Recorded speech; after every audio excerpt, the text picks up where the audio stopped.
Okay, so I think I've got it. I apologize that I have to do this with my phone. I had got my video camera out, my video cam, those cam things, whatever you put. And I mean, it's a brand new one, 4K and everything, and I recorded with it, but the sound didn't. So I think I have to do something with my computer.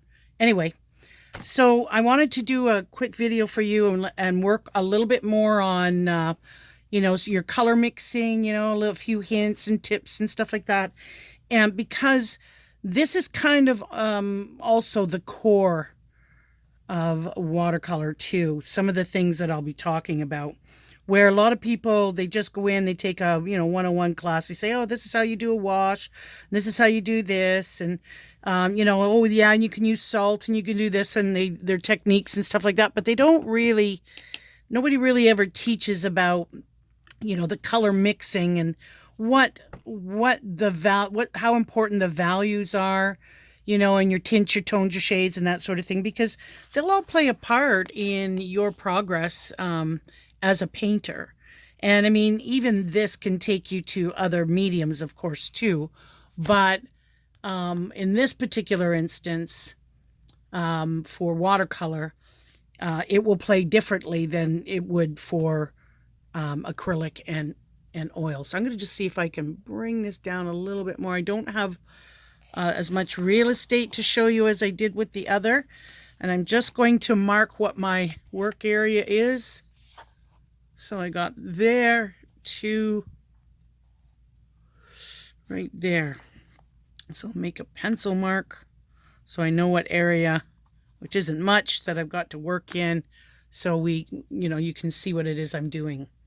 So a little bit of the terminology of color theory I wanted to touch on a little bit. These are really good color wheels. This the pocket color wheel, remember I showed you those, and this one is the actual one for watercolor. But I mean, this is very bright and everything else, and the concepts are exactly the same, only this one here is a little more realistic in the color here than your acrylics and your oils, because they're opaque. Oils can be transparent though, but for the most part they are opaque, so they have this kind of a flatness and a high viscosity to them, so they look brighter and that sort of thing. But watercolor has its own beautiful rendering, and it's softer in nature. Yes, some people can spruce it up with bright, vibrant colors. That will have to do with your pigments, of course. But watercolor in all its glory should be used appropriately. I think for me, learning the basics of your watercolor. So for instance, like we have hue. I know that I talked about that, but hue is basically just color, right? It's either the yellow, the red, the blue. And then in all reality, I want to say something about green. Green has its own pigment. It's not been part of the color wheel because yellow and blue make green, that sort of thing. However, it does have its own solo pigment amongst other colors in the spectrum. But I always have looked at green as a primary as well, because it's just a PG7, which is typically your Viridian, or in other palettes it's called emerald green, that sort of thing. It is a beautiful, cool, transparent green, and it makes the most beautiful blacks. Trust me on that. It is just a beautiful green. But anyway, for now we'll stick with the primaries and the 6 colors that I provided for this course. And so of course we've got the 3 cools and the 3 warms. Just taking a drink of water there. So first of all, before I jump right into this and get into tint tone shades and that sort of thing, what I want you to do is, if you have a Sharpie, it could be a nice wide one, it could be a regular Sharpie, but what I want you to do is to make two strips on your watercolor paper with your Sharpies. These are perfect because they dry very quickly and they don't smear when you put paint on them. Because I got a wide one here, I might as well use it to its full potential. And so what I like to do with this, and actually because we've got the warm and the cool palette, and then you can make more to mix and match your colors. But for this exercise, and then like I said, you can go on, we'll make a, we'll use one side for the warms and one side for the cools. And so what I'm going to do with this, let's just use the number 6. And so your paints are primed. I'm assuming that you've got your paints to their nice buttery stage. You know, you've got enough water in there that it's either at that really super heavy cream, almost soft butter, which is like fresh out of the tube sort of thing, or you've got enough water on there that the saturation is really, really good, and you're sitting at a very nice buttery, creamy stuff. Okay, so what we're going to do here is we're not going to come in with full strength, the buttery, but what we do want to do is we want to come in with a milk. So not quite coffee. So using that palette that you have, you see this yellow here. This one here is really hard, so it's taken a while for this to soften up. I'm wondering if maybe the other one, see the warm on this one is more of an orangey color, so that's why I switched over to this. This is the palette that you have. So this is a really nice cadmium. I believe this is a cadmium yellow medium, either that or a Hansa yellow medium. I can't remember which ones I put in your palette. I think I wrote them down somewhere, but anyway, so this is a really nice. So we'll start out with this, and like I said, we'll do the warm side. And what I want you to do, dab off the excess, okay? Don't go in and get any more water. Just go in there, dab off any excess, and just take this and brush it, paint it right across that black line, okay? Now, right away, you're going to see a film over top of that black. And in real life, yeah, you can see it pretty good right here too. So because you can actually see it over top of the black, the color, that tells me that it's semi-opaque or semi-transparent. It'll have a sign like this on the label, or like this, right? You'll see that on the label. So that's a semi-transparent. These things are good to know because it'll help you when you're glazing, or when you're pairing up against another color, or glazing over another color, and it just it gives you that knowledge base. Okay, so so that's important, of course. So what I'm going to do next is I'll take the red. So I'm going to come in there with that really nice, strong cream consistency. I'm going to dab off the extra, right? Because we don't want to come in full Monty there. So that's right there. So this is cream. So already you can see here as well with the warm red, there is a film. You see the film over the black? Well, that too is a semi-transparent or semi-opaque. So then we'll get on to the blue, which is French ultramarine blue. Of course, my favorite. Oh yeah, there we go. This one here is more milk to almost cream, because for some reason, I don't know why I'm running out of French ultramarine blue. It is one of the blues that I have to constantly stock, because it's I use it almost exclusively. I've been actually using more cobalt blue lately, but French ultramarine is an all-time. So, and then I'll take that and I'll bring that across. Now it is a darker color, and so it will come up over that, but trust me when I say that it is, you can see the black bold line right through it. This is a transparent. It's beautiful. It's going to be one of those colors that glaze really well. Now it isn't staining though, so you would want to, be careful when you're at that glazing stage. So now let's go to the cool side. And I've got that phthalo already here, phthalo blue. It might even be Prussian. I think I might have done Prussian, but I'll just do the blues the same. But you can see right here, I'll tell you right now, any of the permanent colors are also going to pretty much be transparent, right? Most of the permanents are. They're going to be a beautiful jewelry color. So you can see that with just me doing that, you can see. And now we'll do that cool yellow.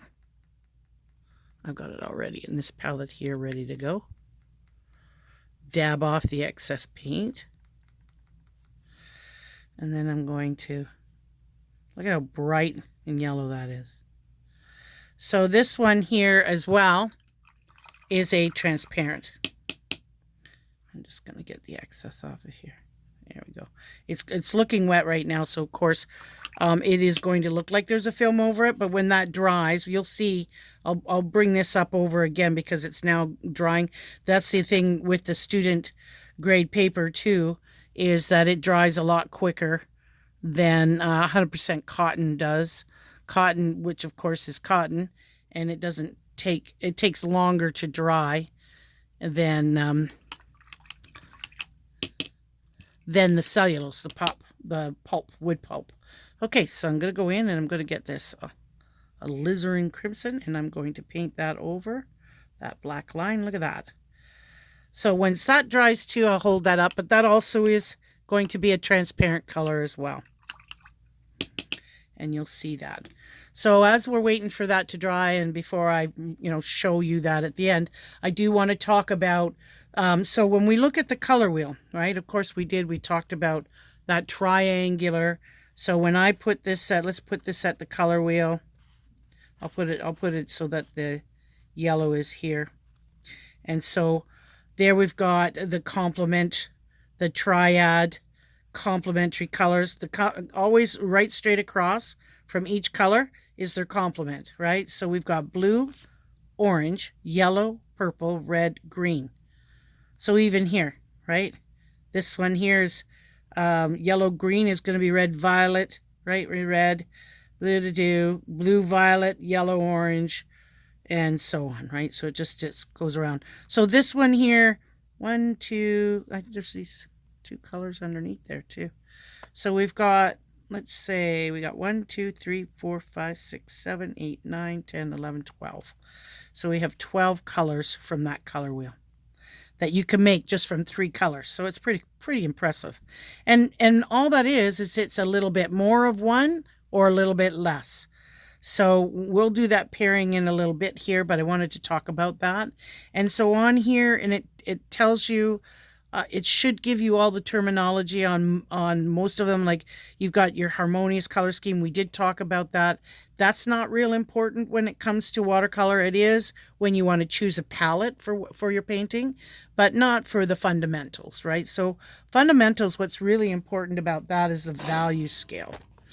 And so we have what we call a gray value scale, 0 to 10. Remember we talked about that? So this is 1 through 5 and 6 through 10. So on this one here, it has the 10 being the whitest white. It doesn't matter. On some, it's white is at number 1, and then you work your way to the darkest. It doesn't matter as long as you know that there's a 10 stage that's used. Anything beyond the 10 stages of the value scale, the human eye can't pick up. Okay, so what we have is the darkest to the lightest scale. And so keeping that in mind, that doesn't have to be with just one single color. You can have this scale created through your color palette as well. You can create this.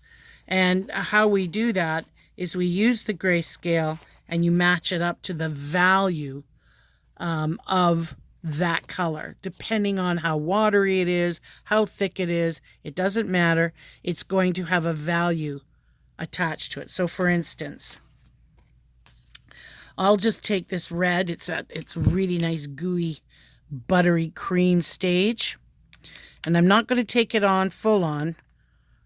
I'm just going to get it ready here. And then I'm going to load my brush up with water, tap off, go in, get some pigment. And then I'm going to bring it out here. So you see I got lots of water on that brush. But as I'm drawing that out,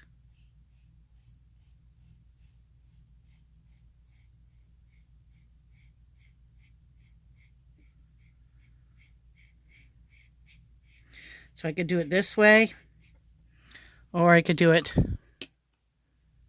this way. So this is where the washes come in, right? I can drop that down here.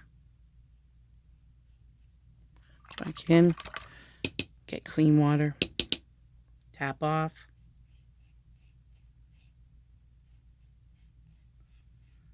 And it'll reach that much sooner. Obviously, I would have my, right, so you can see how that.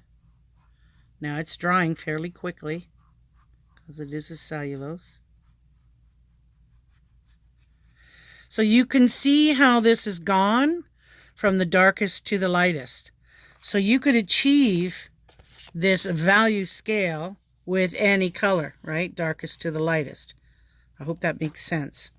The reason why the grayscale works the best for when you're trying to build your own value scale is that you can actually match any part of this up to, I have a single one with some holes punched in it. I tried to find it earlier, but I couldn't. It's in my drawing shebangs. But you would line up this here anywhere along any one spot that you want, and it will tell you what that value scale is when you put this right over top. So this here, this grayscale here is pretty much in line with that area right in here. So that's what we mean by value scale. You know, and that's how you're going to learn to build a beautiful painting down the road. Even if you just use a very small portion of the scale, you know, so you're going to do a leaf or something. We're always going to have a light source. We'll talk about that a little bit more as we get more into the watercolor, because that's a general rule of thumb for all painting. You always want to know that there's going to be a light source and you're going to have your values or your shading, right? So we've got that. Now the other thing is we talk a lot about is the tint, tone, and shade. So I already talked about that. Now in watercolor, I don't use black. I typically just use neutral or Payne's gray. I just love it. But I do have a black. This is a lamp black. This got really runny and wet from the last video that didn't work out.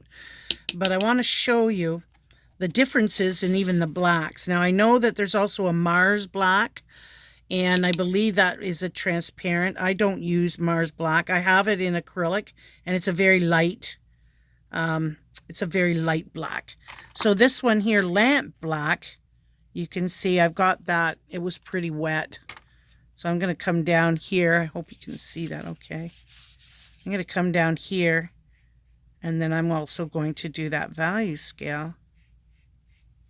Now I'm going to add some water to this because the paper's drying so quickly. I'm going to have to do this add some water to it. And don't forget, I'm using a synthetic brush too, so it's not going to hold the water as long. So you can actually see, oh no, this one is ivory black. This one in the middle is a lamp black. And it's just as it sounds, lamp black. So lamp black is actually made from the soot of lamps, the oil lamps. So it's the residue. So we've got that, and we'll bring that down. Actually, I should have probably used the number 8, which would have given us more mileage for what I'm showing you right now. But that's okay. So I'm just going to come in with the water. And so I'll show you that value scale, which really is what we're doing when we're doing a wash. When we make a wash, I had that tilted too much.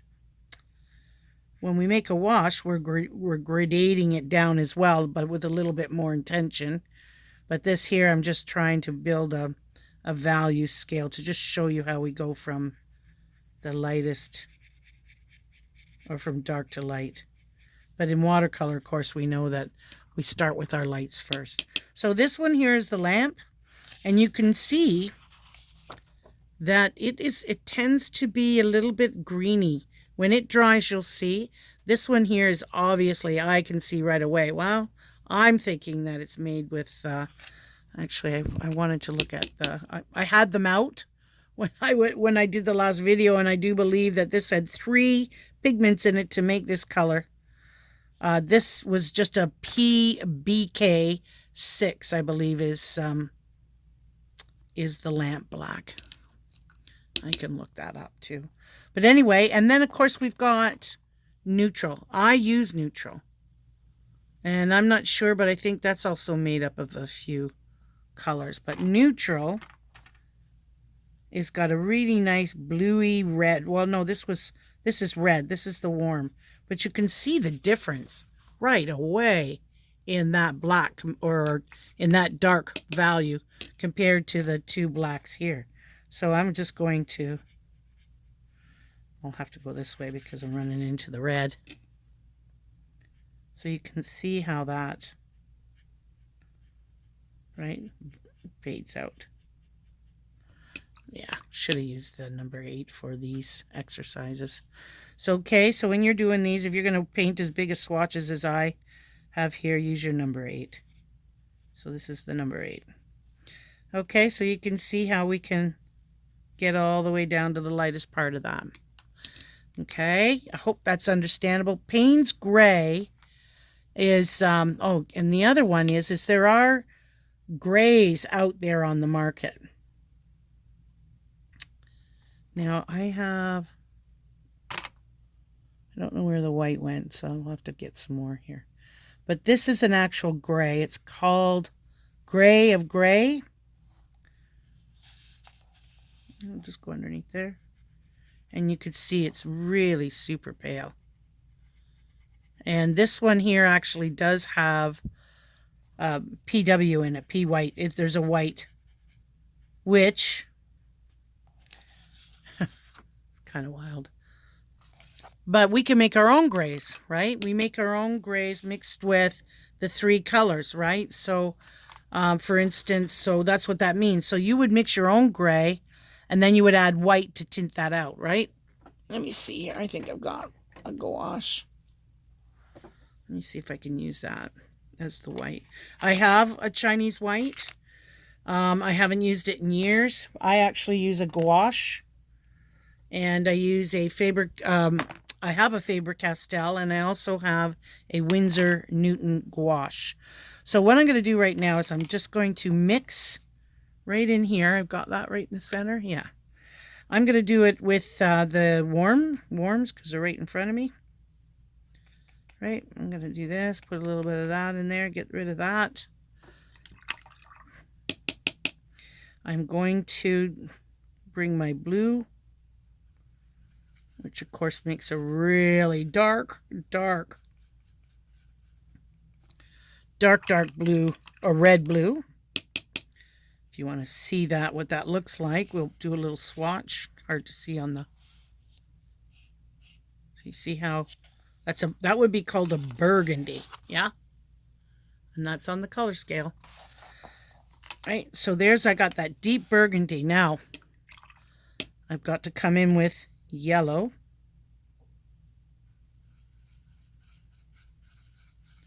So it's still a little bit dark. It's more of a brown, which I do find that the warms do. It's more of a brown than it is a gray.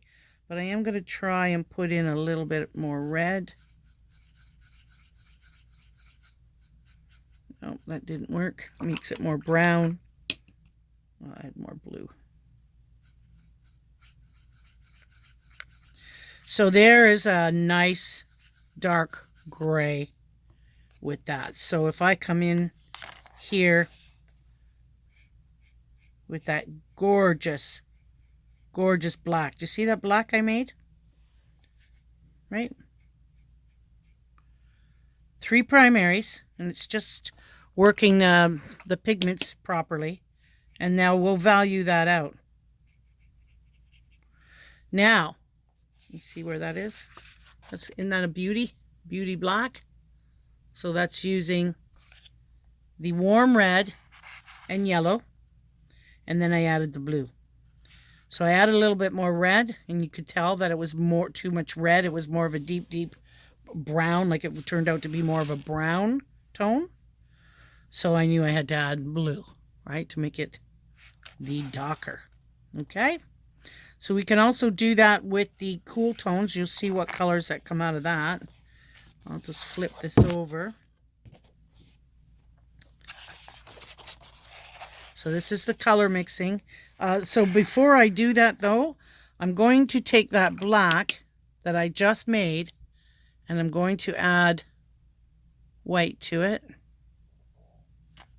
So I've already got the gray. Oh, not that black. I'm not going to. I'm going to do it with the color, right? So I'm going to just add that right on here so you could see it as it develops, okay? So there's the red.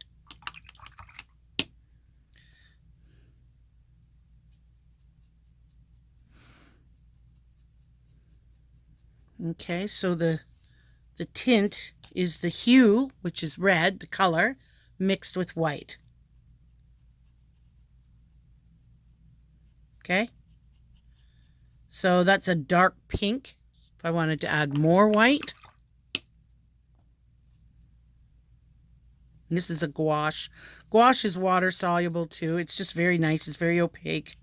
I just like it better. I just find that the Chinese white, depending on I've got Winsor Newton, of course, but I find it's a bit too light. You know, this is more opaque gouache. It's thicker, you know, like more opaque, and it really gives you that white tint. So then what we want to do now is to make the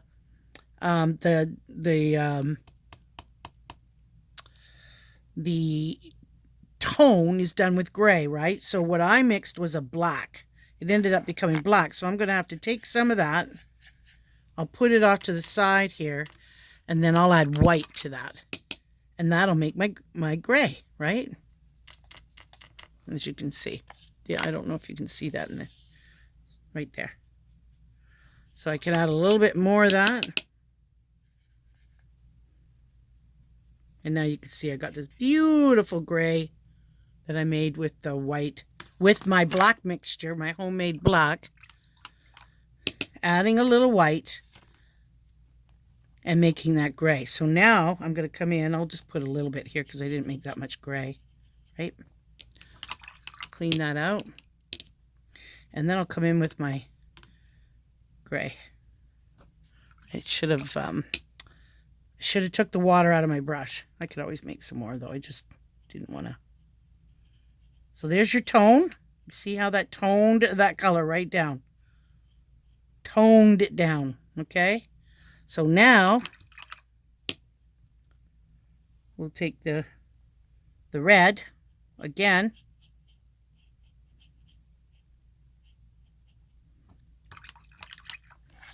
And then that black I made will make a nice dark shade of that red, okay?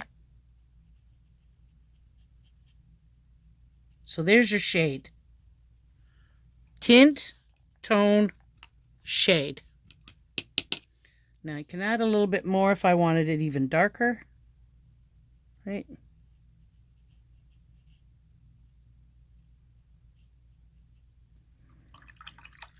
That would probably be the only time that I would actually mix on paper, is if I was painting and I required to get that shade on. But so their color's all their own, right? So we've got the tint with the white, the tone out with added gray, and we've got the shade with your black. So all of this is made with your homemade colors. The only added color really that I brought to the mix here was the gouache, the white. I made my own black. However, you could use, so we could take this lamp black. We could take the lamp black, come out here, right? So that would be a convenience color, right? Take the black. Ivory is transparent. It's quite watery, as you can see. And then I'll just take this, right? And then I made my gray. So I could just use that to do my tint tone gray. That's equally as good. It doesn't matter which way you go about it. But I would like, so I say to everybody, all my students, I say, learn the rules first before you break them, right? So learn how to make your own blacks, and then go, yeah, you know what, I'm done with that. I know how to do it, and I just prefer to stay with the conveniences. Well, that's your choice, right? It's going to be your journey with watercolor. But I do believe that it's important to understand and being able to create those basic fundamentals yourself, right? And that'll never change, right? Adding white is always going to tint it. Adding gray is always going to tone it down. And adding black is always going to give it a darker shade in color, okay? So tint, tone, shade, and value, of course, we knew that's the extent to which a color reflects or absorbs light. So, and that in its sense is that dark to light, right? It reflects the light. There's certain things like cadmium reflects a significant amount of light, so it gives a real high value, while yellow ochre is an earth tone and it's very transparent. It absorbs more light. So in order to give it a, to be seen, so it's got a lower value. So there's different ways to look at that. It can get confusing, but if you understand it, and the difference. So I wanted to talk a little bit because in the same tone value, we have what we call like an undertone and a mass tone. So what does that mean? Well, you know what? It's not that it's really going to matter too much for you, but isn't it cool that you can learn the terminology so that if you go into another class and somebody's trying to be a watercolor snob or a terminology snob, then you know exactly, oh yeah, but I don't use that. I much rather, I have my own style, you know what I mean? But at the same token, you know exactly what they're talking about, right? So what this means is we've got a tone. So I'm going to come under here and I'm going to make I'll go over here to make it. I'm going to go over here, and this is a milk. So I'm going to make this into a coffee, right? Go in there. There's my coffee color. And I'm going to do a shape. Let's do a bird shape or something, eh? Right, do this. How's that? Let's do that. I like crows and ravens. This isn't obviously a raven. It's more like a hungry robin. Hey? Okay.